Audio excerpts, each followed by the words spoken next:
Welcome to the United Stands. I'm Mark Goldbridge, and this is your latest Manchester United news as we still await news on Erik ten Hag. Where are we with that? Well, Fabrizio Romano has given an update. We've also got Wayne Rooney speaking about it and numerous other outlets. But look, without further ado, there is a huge cost to INEOS for sacking Erik ten Hag that we need to look at, which people probably aren't talking about.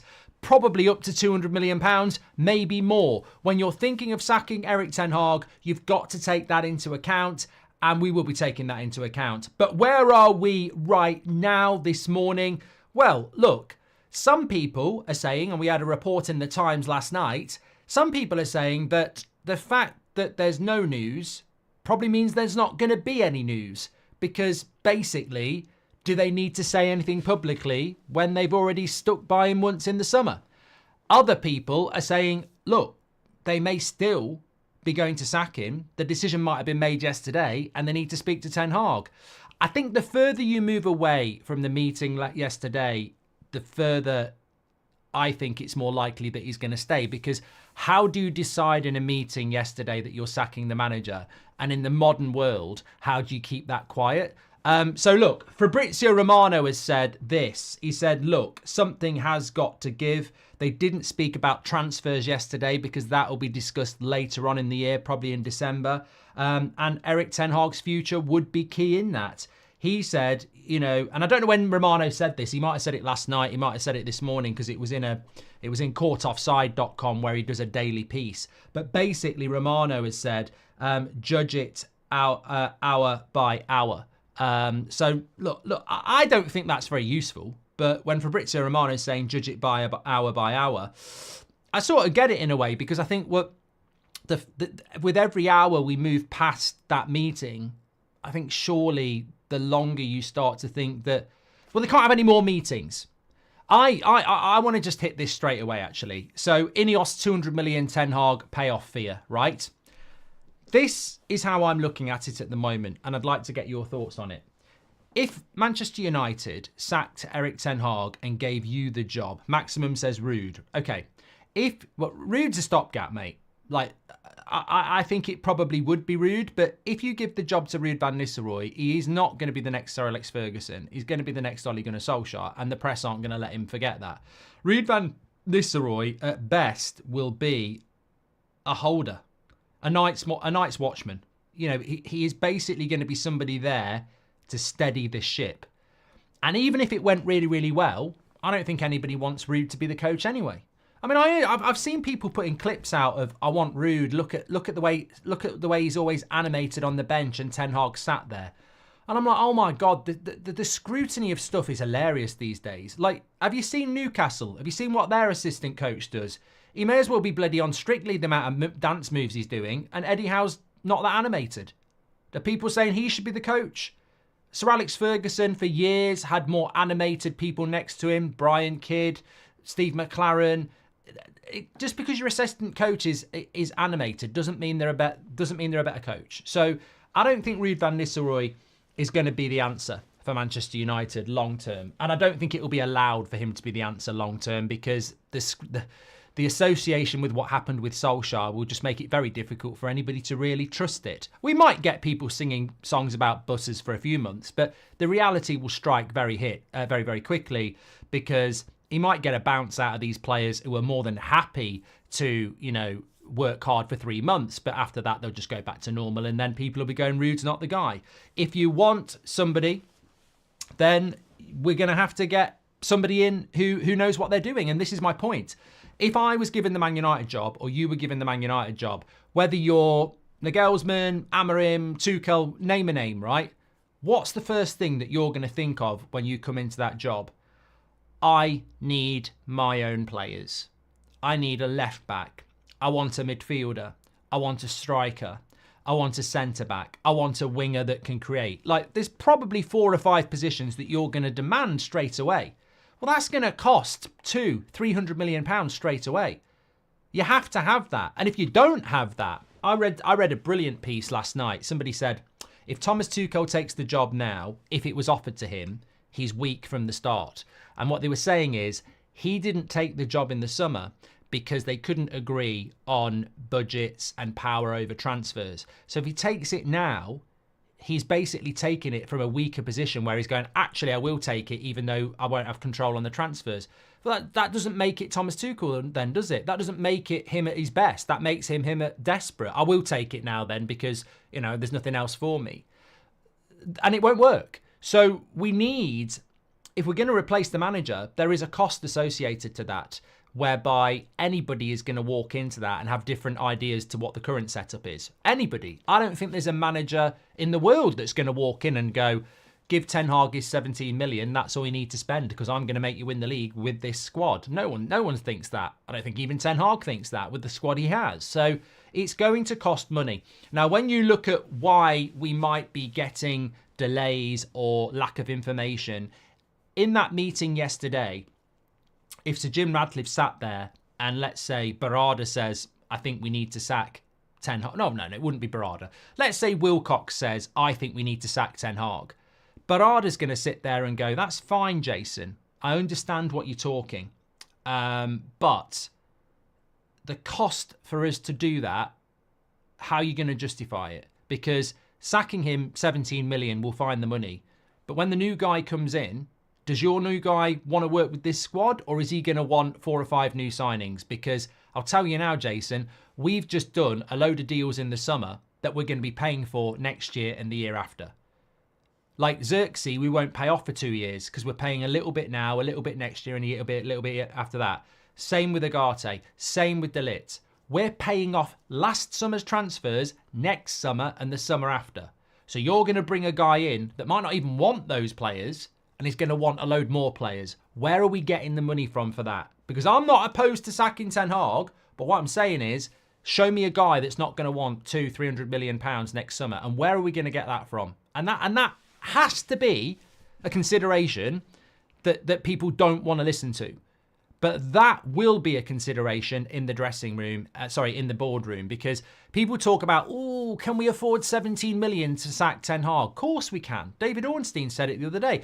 That is not really going to be a massive amount of money. It's more about, if we do this, what happens next?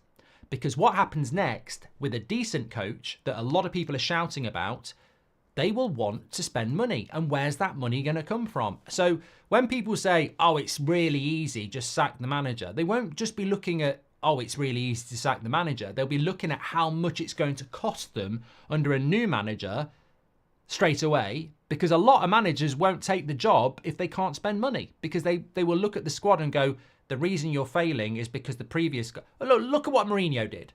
Jose Mourinho came to Man United and basically went, the reason you're failing is Van Gaal bought a load of shit and I'm not using it. So give me some more. And that will be a big factor. I think also what another big factor will be is that when you're in that room with Dan Ashworth and Jason Wilcox and everybody else, they may not want Ten Hag to be sacked, because they might be like, well, we're just getting our feet under the table and we know Eric. And if Eric gets sacked and another manager comes in, we might not get on with that new manager. And that might be quite disruptive for our job that we're trying to do as well. So there's a lot of different egos. There's a lot of different financial information as well, which I'm not saying that we shouldn't have had a decision by now. I mean, I still think Wednesday lunchtime is late. But I think there are a lot of moving parts. It's so simple to be a fan and just go, I'm not happy with that result against Spurs, let's sack him. But the reason they have to have these meetings, and they should be getting it done quicker, is because it's not as simple as sack him, because you're like, okay, what are we going to do with Rud van Nistelrooy then? What are we going to do with the new coaches that we've bought? What are we going to do with the new signings that we've bought? How is the new guy going to work with the new board that we've got? How much money is the new guy going to want? It's October. So this is why I keep saying, if you're sacking Ten Hag, Rud van Nistelrooy is clearly going to be the guy, because there's so much they need to sort out. And at least with Rud, well, he knows Ashworth, he knows Wilcox. He's not going to demand £300 million because he's an interim. He's just going to be grateful to have the job like Ollie. And I think that is basically where I'm at now, is that it's either sack Ten Hag or go with Rud van Nistelrooy, because everything else I've just spoken about in the last couple of minutes are huge. absolutely huge. And you can't figure that out in an October international break. I mean, it's a little bit of time to take a breath, but it's not enough time to go, Thomas, how much money would you want? Oh, I don't think we've got that one, Dan. I don't think we can afford it, Dan. Do you like Jason Wilcox? Do you think you get on? You know, all these things are massive and they're massively disruptive. Rory C says, is it a consideration? But look, just before I go on to that, I definitely think you've got your head buried, not in your arse, in the sand, if you think it's not going to cost. I mean, I've put 200 million. You could argue it will be more. Get in the comments. How much do you think a new manager is going to want straight away the second they walk in? Whatever your dream manager is. And let's just say, look, Nagelsmann's not my dream manager, but I do quite like the idea of him, and it won't happen. So it's a nice example. I'd say if Nagelsmann walks in, looking at that squad, I think any manager's going to want a midfielder because we need another midfielder. So I think any manager's going to want a midfielder, maybe two. Any manager's going to want a winger. There's potential that you'd want a striker because the way Ten Hag's done it is different. A lot of people would say they want a more experienced striker. We've gone with younger strikers. You might want another centre-back. You're certainly going to want a left-back. You might want a new goalkeeper. I mean, God, I'd never even thought about Onana. Onana is very specific to Ten Hag. Some managers might want a more shot stopper and abandon this whole play out from the back. So I think a new manager's going to want between 200 and 300 million pounds in the first summer they're here. Someone like Potter might accept no transfer funds. And that, Robert, you've totally redeemed yourself because that is exactly where I was going to go next.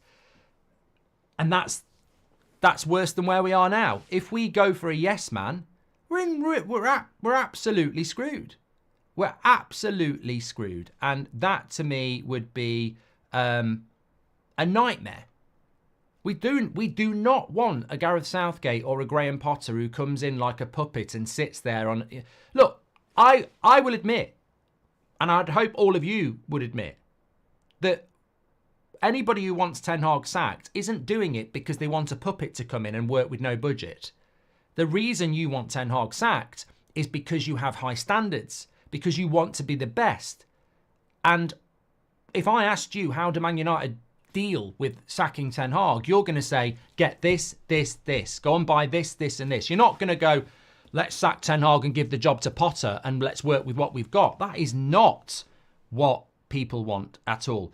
Memphis says scaremongering to save his manager. No, mate, you can leave the channel. There's plenty of other channels for you. Go forth and prosper. We're not even talking about Ten Hag in or Ten Hag out. We're talking about what comes next, which is what we've been talking about for the next 2 days, and why INEOS might be taking their time to do the decision. You can either expand your mind or be a moron. No one's talking about Ten Hag in or Ten Hag out. It's boring. It's a boring conversation and we've got no control on it. What we're talking about is what comes next and trying to figure out what's going on in the news and why INEOS may have not made a decision yet. And what I'm saying is, as a Ten Hag outer, surely you're not there going, I would love Potter to come in and work with no money as a puppet to the Glazers and INEOS. You don't want that. The names I'm seeing are Zidane's and people like that. You want a manager to come in who can take Man United close to Man City. And you're going to want to spend money to do that. You're going to want the manager to come in and get rid of some of the signings you don't like that Ten Hag's made and bring in better players. You know, you're going to want a new manager to come in and ditch people like Anthony and bring in people like Elise or whoever the equivalent of that is at the moment. And that's going to cost money. You're right. I'm not saying you're wrong. I'm not saying the vision you have is wrong. I'm just saying the journey to get there is going to cost hundreds of millions, and that will be a factor for INEOS. You're sacking the manager because you've had enough, because you can say sack the manager. They've got to go, well, if we sack the manager, is he going to fit with the board? Is he going to get on with the board? How much money is he going to want? How do we get that money? Because I know it's a boring topic for many, but just a little bit of a hint, the club probably don't like the idea of having to do another rebuild and spend another 300 million next summer, because they probably are going, where the hell are we going to get that money from? Because we're certainly not selling anybody next summer. We're not Chelsea. People talk about how many billions Chelsea have spent. When you actually look at their net spend, they sell a lot of players. Chelsea actually sell a lot of players. If you look at their net spend, and I don't know it because I'm not a Chelsea fan, but I hear it all the time. For what they spend, they raise a lot of it. So if we want to spend money next summer, it's not like we've got 2 or 3 players that we can make. I mean, who would make money out of Man United at the moment? And we wouldn't sell these players. Garnacho, Mainu, Dalot to Madrid might get 30, 40, 50 million quid. There's not a lot you can raise, and the money you would raise wouldn't come from players that you want to sell. So yeah, I think it's definitely something to consider when you're trying to figure out why INEOS are taking their time. Too much time, definitely, but I think that the 2 big factors for me are, one, who's going to come in and work with the board, because there's a lot of different people, and 2, how much money they're going to get. And those 2 things will be scaring them. They will. Can I just say, they're not football related in some ways, they're financial. Wayne Rooney's been speaking, and he said about Ten Hag, too often managers lose their jobs and it's another rebuild. And I think that ties in quite interestingly with what we've just been talking about. And I'm not saying that Wayne Rooney is the font of all knowledge in how to run Manchester United Football Club, but I think there is a semblance of truth in there that when you sack a manager, it is another rebuild. And if it's another rebuild, it costs money. And I think where a lot of frustration is coming out at the moment is a lot of United fans are looking at this situation and they are saying, hold on a minute, this decision should have been made in May. The fact that they haven't made that decision, I mean, and look, how much money did we spend in the summer as well? That money could have been being spent on whatever we're going to do next. So I think there's a lot still to be considered. And unfortunately, there isn't really an answer. As I said, Fabrizio has said it's an hour-by-hour situation, but the longer it goes, the more the more you might start to think it's gonna stay as it is. Certainly, the best case scenario might not be the best case scenario for you. I don't know why it wouldn't be, but the best case scenario for absolutely everybody, and I said this with Ollie at the end as well, and I said it with Jose at the end, the best case scenario for everybody is the miracle. The miracle sets us free. If Ten Hag starts winning games and Man United start playing well, it costs us nothing. It costs us absolutely nothing. And everything continues as planned. But how much do you believe that's possible? We need a big statement transfer. I'm sure if we got rid of Rashford, then no more leaks. Also, what's this about purchasing a wall of secrecy for 200k, says Victor. I think it's a wall around the training ground, and I don't really understand what it's about either. Social Media FC would have got Sir Alex Ferguson sacked, says Trey. Vita says, City fighting the Premier League and top news is INEOS monthly meeting. The media want United to fail. I hope the real fans open their eyes soon enough, says Vita. I mean, there was an interesting piece in a podcast yesterday. It was Andy Mitten, must be The Athletic, saying that, and I'm only reading it from a news article, so I hope he's not been misquoted, there is very little support for Ten Hag at the moment, and that he's lost the support of the fans. I was quite surprised. I would be very surprised if Andy Mitten has said that, and I would be very surprised if, well, it's not true. It's just not true. I mean, it's a total and utter inaccuracy in relation, and I know it's an inaccuracy because obviously we all spend time talking every single day. We also go on social media every single day. There is a very vocal Ten Hag out movement, and it may be 50%, it may be 40%, but it's certainly not 70 or 80%. Even now, there are still people, I would say 50-60 or 60-40, whichever way, there is still support for Ten Hag, and certainly at the ground and in the away support there is, because they were singing for David Moyes the day he got sacked. They were singing for Mourinho and Ollie. There is a way that certain, match-going fans support the manager, and they will do it to the end. So I don't necessarily agree with that. And again, is that just media trying to, get what they want? I think there is a lot of frustration, certainly. There's a lot of people that maybe don't believe it can get turned around, but I mean, look, I've seen what it's like with certain managers, and I've seen what it's like with certain managers at other clubs, and as frustrated as people are, there's a minority of toxicity, but even the Ten Hagers I see and interact with, it's not like It's not that. I don't think we're at that point, really. And I don't think that matters anyway. The club needs to run itself. Rory C says, if Pep leaves City, we'll be looking for a manager. Wonder who that would be. Because Barada might have an idea. Would we go after that person? Amorim, says Rory C. The trouble, well, look, I wouldn't worry about who Man City's next manager is, because they'll probably be scouting people from Solihull Moors and Barnet, because they'll need some National League experience. So I'm not really that worried about that.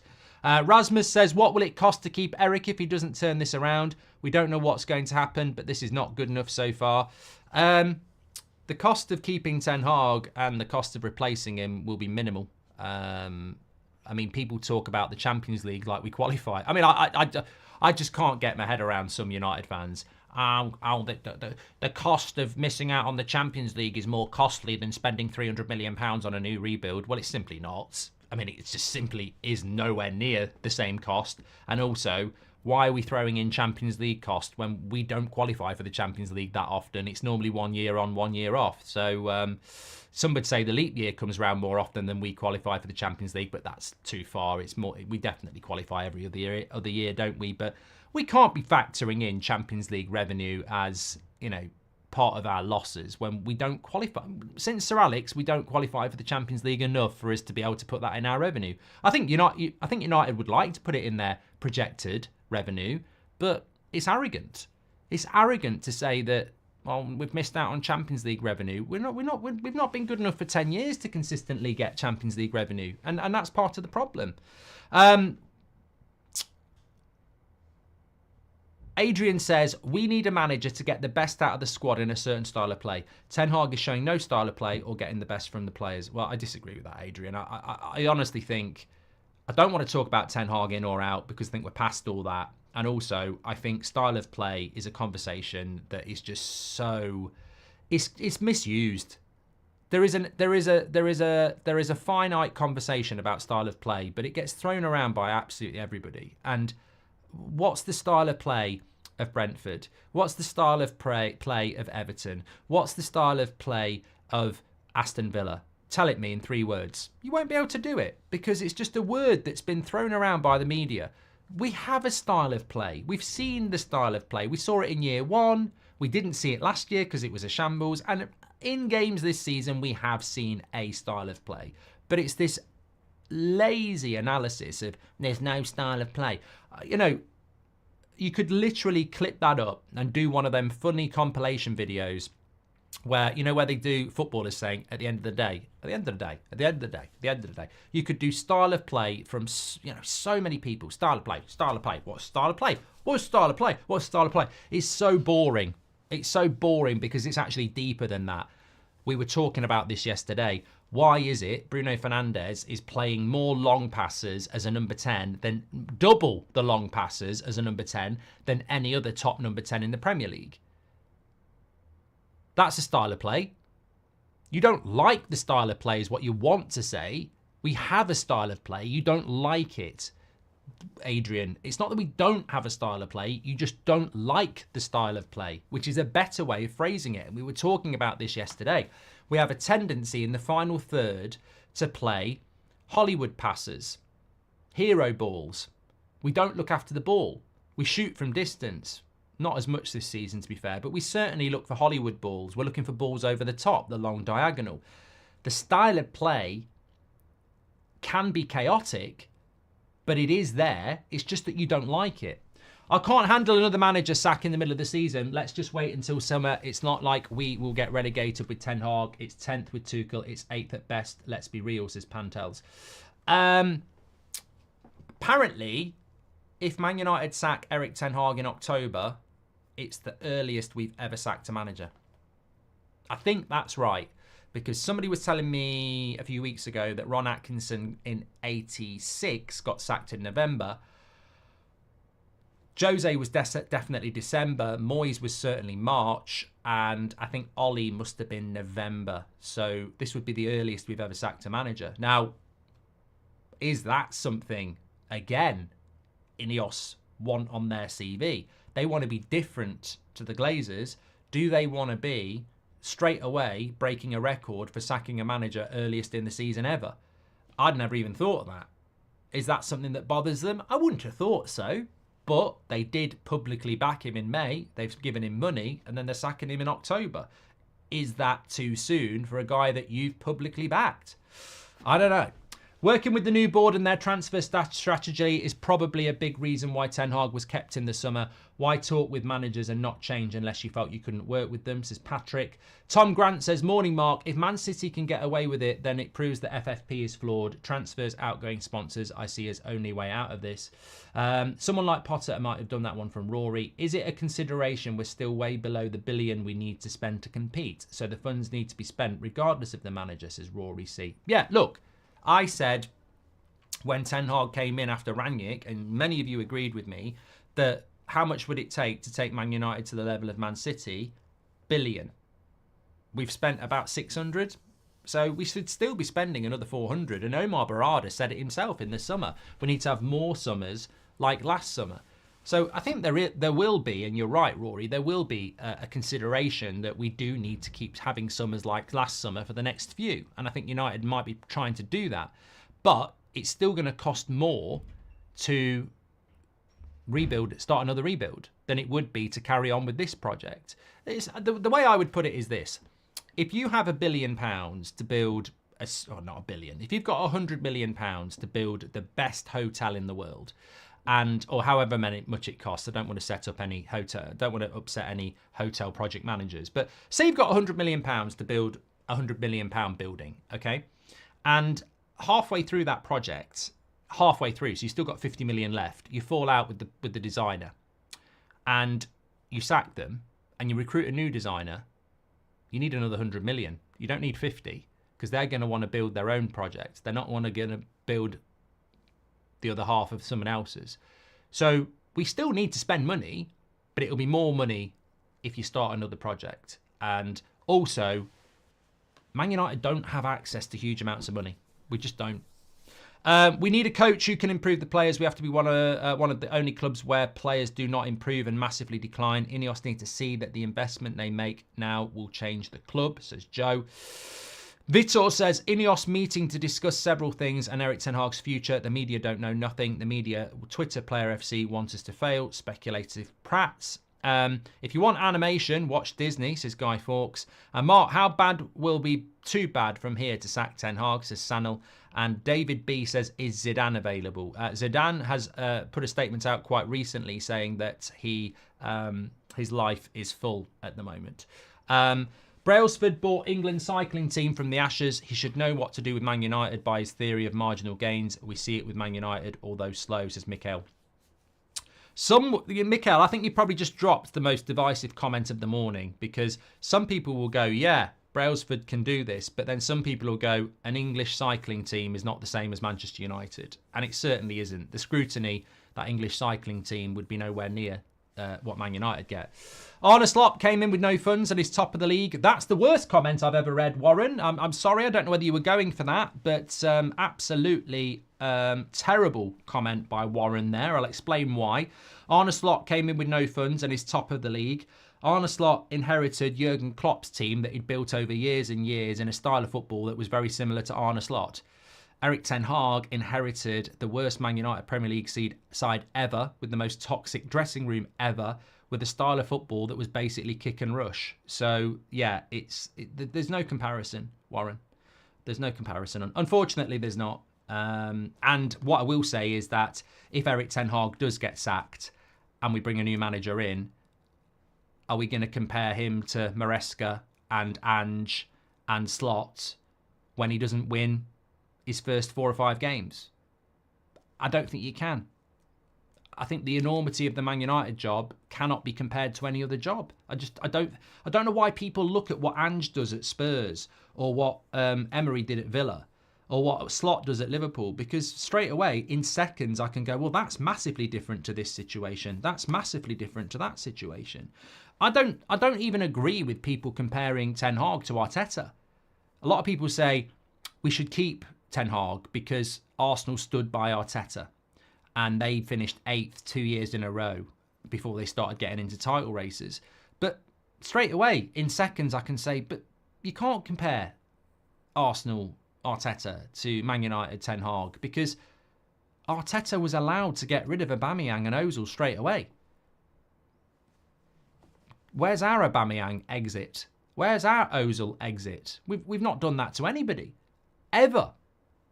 We've never done that to anybody since Sir Alex Ferguson. We don't get rid of people who are on big wages. We just don't do it. If they sack him, it will be another situation like Ralph Rangnick. We will collapse with an interim, says Carner Dave. You'd certainly need somebody to go in there. I do think if actually, you know what? If they go with Rud, I'll back Rud, but it will be another Ollie. I just won't trust it. I could see us going and winning the next 4 under Rud, and I'd be like, seen this before. This won't last. What's going to happen is, as soon as we go to the Etihad or Anfield or the Emirates or White Hart Lane or St James's Park and have to play a difficult game, they'll absolutely down tools again and we'll be back where we are. What do you actually think we are? Alpha B says we are a mid-table team. What do you actually think we are? I think this is a great question. Hand on heart, where do you actually think we are? And it's a hard question to answer because you do it on our best day. You don't do it on our best day. You do it based on what we are. For the last 10 years, Man United have been inconsistent. So where do you think we are in the Premier League? I personally think, obviously, Man City, Liverpool and Arsenal are better than us. Aston Villa, I think, are better than us. On our day, we can stop them beating us. We beat them twice last year and we drew with them this year. But across a 38-game season, they're more consistent. Consistency, I don't know why people talk about on our day. On our day is only relevant if it's a cup final. Most of football is based on consistency of performance, and we're terrible at that. So Villa would be ahead of us. Spurs, they're not consistent. Chelsea, I would put ahead of us at the moment, but they're not consistent. Newcastle, I don't think are that strong, really. They're just very consistent at home. I'd still say Man United 5th for me. 5th or 6th or 7th, because it's very competitive with Chelsea, Spurs, Man United and Newcastle. But I'd never put us in the top 4. I don't think we're a top 4 team. On our day, we can beat Villa, but across the season, I think they're more consistent than us. So I would say 5th, 6th, 7th, somewhere around that. Honestly. And I'd say that even if we had Zidane in charge, I think that's where we are. So this is why I laugh when people say 8th, 5th. Still not good enough, is it? The bottom line is, to these fans who moan about finishing 8th, so you think we're a top 4 team? Because I'm telling you now, we're not. And if you're not in the top 4, you're nowhere anyway. It's embarrassing. 5th, 6th, 7th, 8th. Obviously, 8th is worse than 5th, but it's still not in the top 4 countries. Not in the top 4 in the country, is it? A reset takes 4 years. Do the fans have the patience? Says Liam. And also, I should have mentioned this. Well, no, it's absolutely fine. We're only halfway through the show. Did you see what Marco van Basten said about Ugarte? I want to live in the Netherlands, by the way. The Netherlands football coverage is amazing. I just love it. I love it. Their ex-players just don't give a shit. They just don't give a shit. I mean, look, what I will say about Van Basten criticising Ugarte, he goes in on Van Dijk all the time. Apparently he's not a leader. I mean, so, straight away. He goes in on all sorts of people, Van Basten. So Ruud Gullit does the same. Typical ex-players, they're very, very bitter. But Dutch, I like what they do with their coverage in the Netherlands, because even in the World Cup, they had Ten Hag went on, didn't he? And they're sat in the they're sat there, but they've got a studio audience behind them. I really like what they do, and they're very, very. Well, I wouldn't say they're straight talking. It's just very. What's that lad Van der Vaart? I mean, he comes out with some right stuff. Schneider as well. I mean, some of it's just preposterous. But anyway, Van Basten's basically said about Ugarte, why have Man United spent £60 million on him?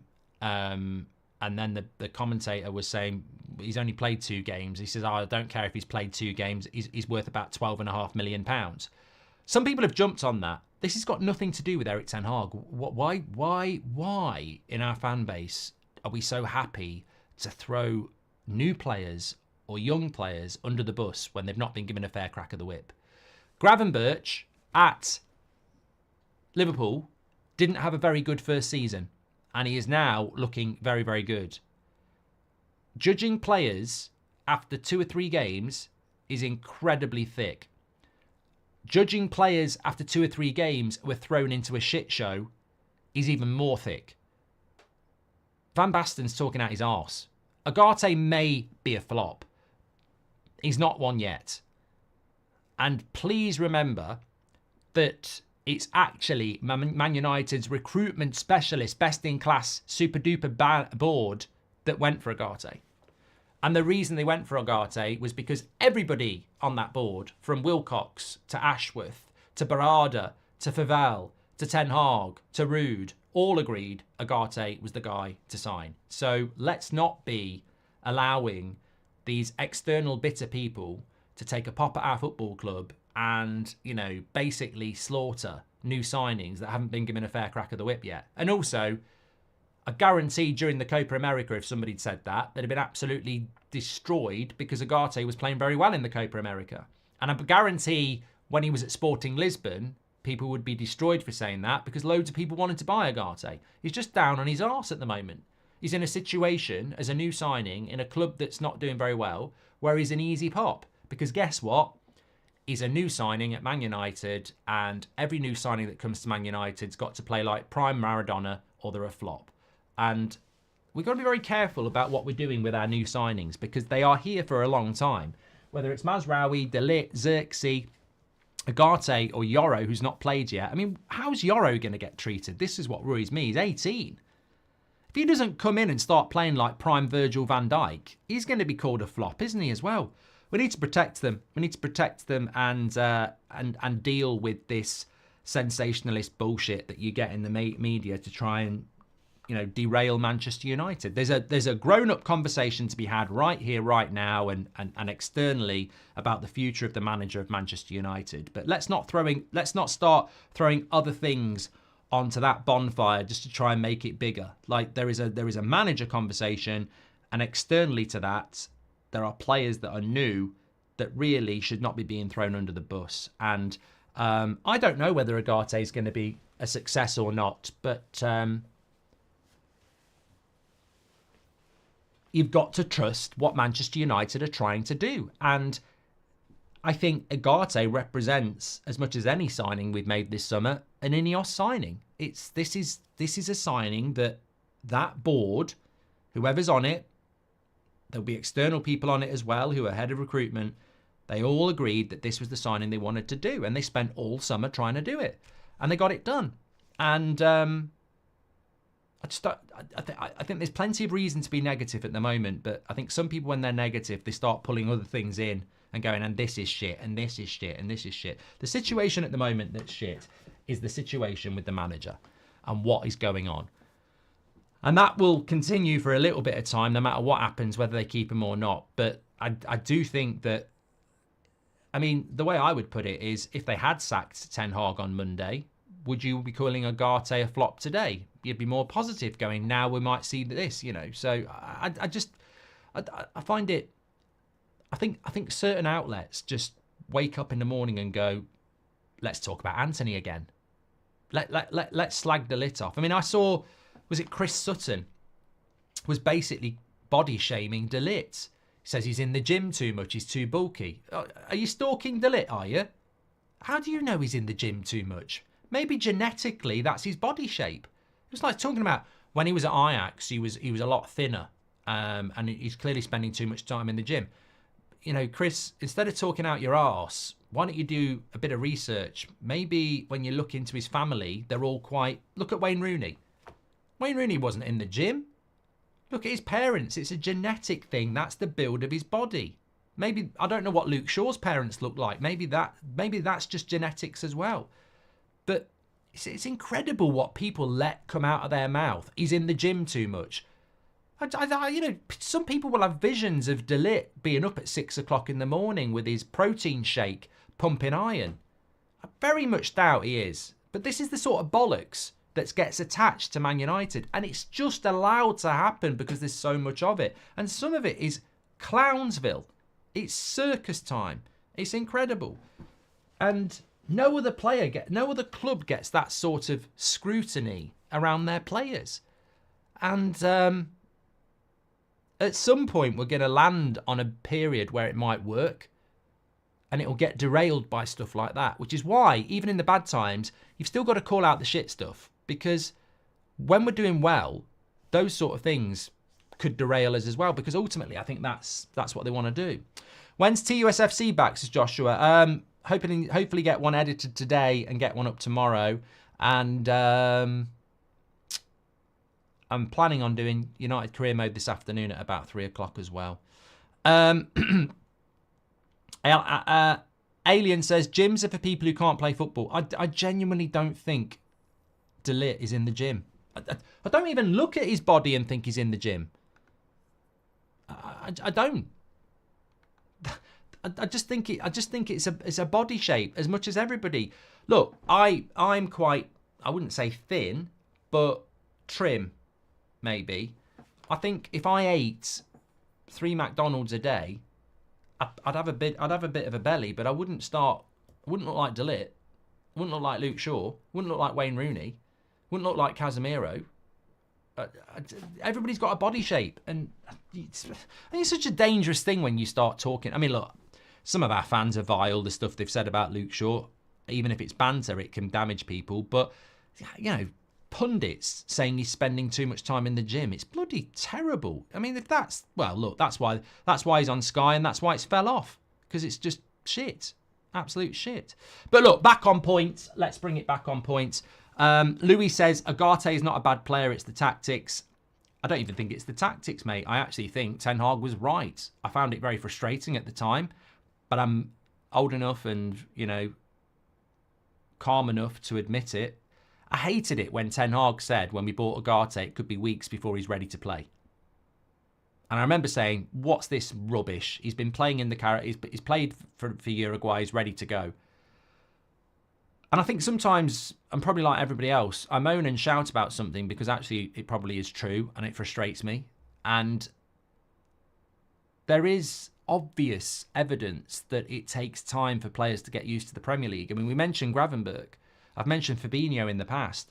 It takes time for these players to get used to the Premier League. Even if he'd been at the club since the start of July and had a pre-season and started against Fulham, he still probably wouldn't be ready, understanding it and used to it for a couple of months. I'm not making excuses for Agate, but the bottom line is, yes, he played in the Copa America, but he didn't come to Man United till the end of August. He didn't have a pre-season, and he probably is going to take time to get used to the Premier League, and it probably isn't easy when you're getting thrown into games where everyone needs you to be prime Kante straight away. It probably is going to take time. I don't like it. It frustrates me. But to be honest with you, look at Amrabat last year. Terrible start to his career. By the end of it, people were talking about keeping him, but it was too late. Look at Sabitzer, came in January, didn't really do anything, goes back to the Bundesliga and is really good. If we kept him for a year, he might have been good by the last... It takes time. Some players hit the ground running. Bruno hit the ground running. Some players, it takes time, but we don't want that. I don't want that. Oh, what's he talking about? It might take a couple of months. No, because we haven't got a couple of months. That's why we don't like it. We need players to come in straight away because that's the situation of Man United. Look at Liverpool with Chiesa. A Liverpool player's going, what? Might take him a couple of months to settle in? No chance. But for Liverpool, oh, that's fine.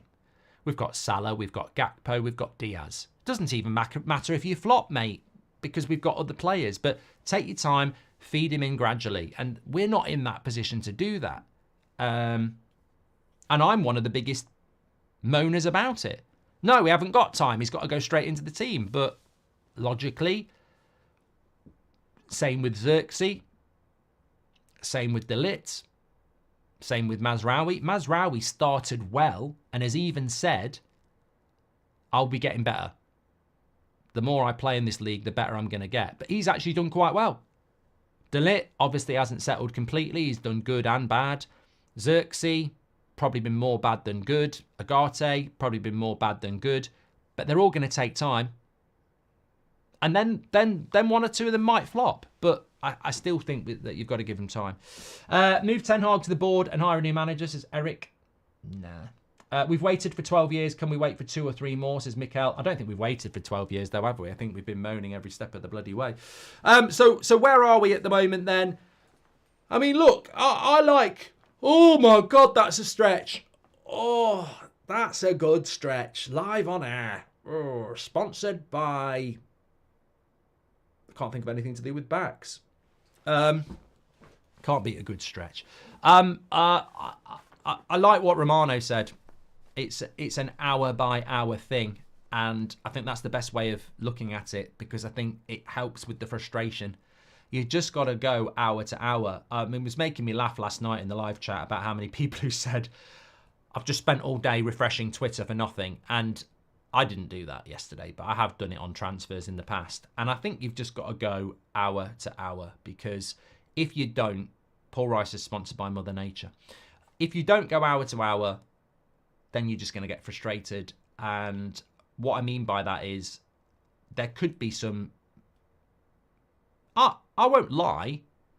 I don't want to say he's definitely staying, because I feel the minute I do that, there's just going to be a big tweet from Simon Stone on the BBC saying Ten Hag's sacked. Because even though Mourinho was in trouble, it caught me unawares when it happened. That 10 o'clock on a Tuesday morning Simon Stone drop. So it could still happen. But the longer it doesn't happen, the more likely I think it doesn't happen, if that makes sense. So I don't think anybody wants to say he's definitely safe, because you just never know. But I think the longer it goes on, the more likely he is safe. And that's why I think you've just, like Romano said, you've just got to go hour to hour and see. But I think we've discussed a number of reasons why they're obviously not sure. And also, is that not an argument as well? If they were all in agreement and they all thought it was the right thing to do, surely he would have gone on Monday. The fact that they're still discussing it suggests that they're probably not at the right time to do it yet. And I agree with Rooney as well. Look, it's another rebuild if you do this, and you're back at square one. Make sure you want to go back to square one. Sponsored by Stretch Armstrong, says Guy Fawkes. But look, I'd love to give you a bit of reassurance one way or the other, but we can't. Our current core are not ready to absorb possession-based tactics. They are Ollie's players wanting to play on the break. Erik Ten Hag saw it and changed his system to transition. That's where he got lost, says Adish. But he shouldn't have had to do that. If you're right, he shouldn't have had to do that. Who else has had to do that? You probably are right. Some of those players can't play possession-based football. Bruno certainly can't. Don't think Rashford can. Not sure about Luke Shaw. It's been so bloody long. I'm trying to think of players that are, inherited players. Certainly Maguire can't. Lindelof can't. Casemiro should be able to, but no, he was a Ten Hag signing. There are players that can't play possession-based football, but they should have been got rid of then. They should have been jettisoned. We've given new contracts to 3 of those players. How does that even work? And you've got to put some of that on Ten Hag. If those players can't play possession football, we've just given Bruno a contract. We gave Rashford one last year. We gave Luke Shaw one under Ten Hag. So this is the problem. Like, I agree with you to a certain extent that we have players that can't play the possession-based football we want to play. But then this manager has either been forced or is given contracts to players that can't do it.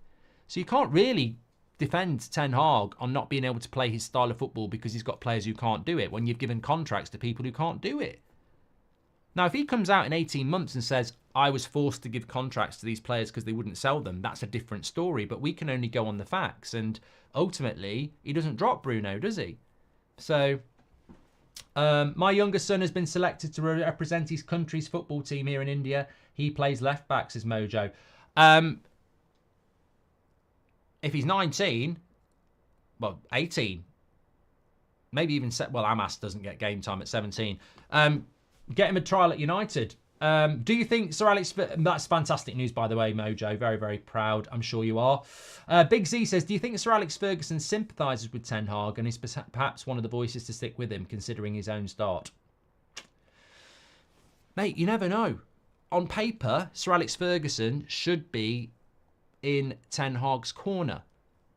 But just because you've been through that situation doesn't mean you back somebody in a similar situation. There might be bitterness, there might be jealousy, there might be, he might not like him.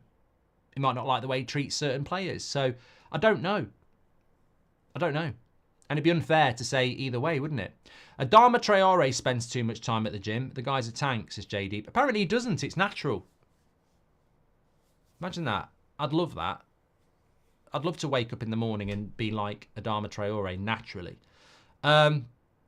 Anyway, look, we could talk and talk and talk. That's what we do. I have been to a chiropractor, Edan, years ago. They gave me a set of exercises that were quite good that I don't do enough of.